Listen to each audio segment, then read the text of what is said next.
Once we've talked about hoof conformation, and once we know about the state of the coronary band, about deviations in the shape, etc., we have to carry out a full analysis of the foot and see what is going on with this front leg. We make this line through the center, on the central and lateral axis.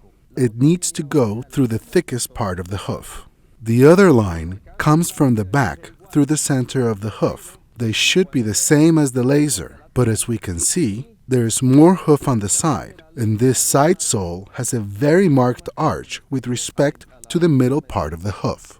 As a consequence, as we were saying, it matches with what we were seeing in the coronary band, and we should be cutting primarily on the side of this hoof of the front right leg.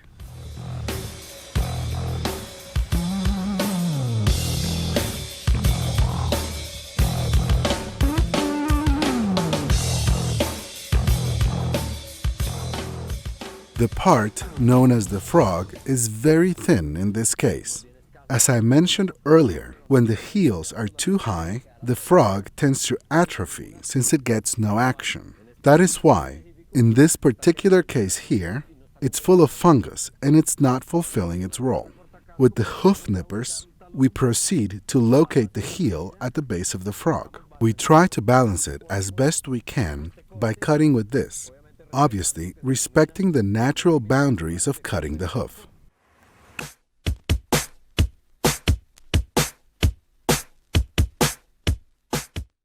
We level it off up to where we cut.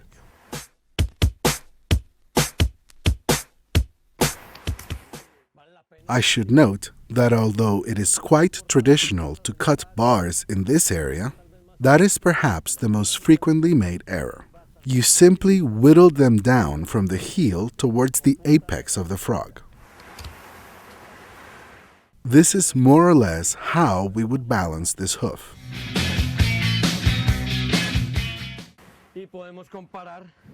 After we've done the cut, we can see that we did not achieve a perfect balance, but the proportions greatly improved, and the 4 areas delineated by the laser are more alike than they were at the beginning.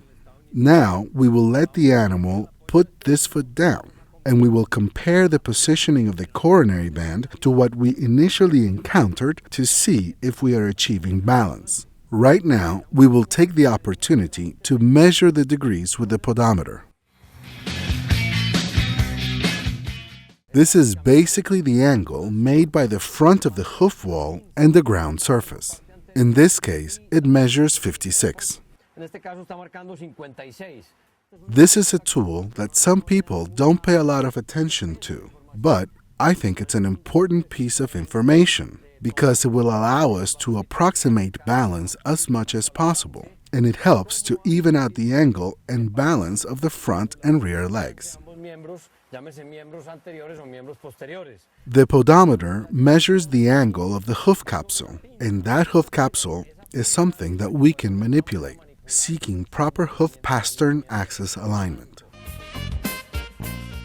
In this lateral view, the hoof pastern axis can be seen. It comprises the first, second, and third phalange. The alignment must be measured on the horse's real hoof and not on an X-ray of the same. First, a straight line is drawn from the skin covering the first phalange all the way to the hoof wall, and another line is drawn on the rear of the hoof. If these 2 lines are parallel, it is assumed that the hoof pastern alignment is correct.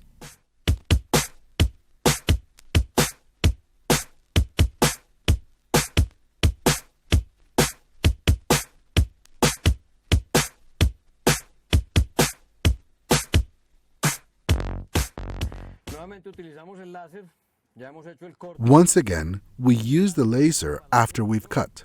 This hoof is more balanced than how the right leg was. This is obviously the left leg. We achieved similar proportions in all areas of the hoof with the exception of this inner heel. Why is that? Because it has been carrying an uneven load for so long it has become deformed. Notice that the white line is too straight on the inside here, and then it makes a sharp turn. It should be noted that the shape of the white line is the same as the contour of the third phalange. This means that the deformity affects not just the hoof by itself, but the bones as well, which get deformed by compensating. This deformity is very common in the third phalanx, but it can also happen with the first and second phalanx, depending on where the deviation happened. In this case, this horse is knock-kneed, meaning that the hoof pastern axis, when seen from the front, will be turned sideways.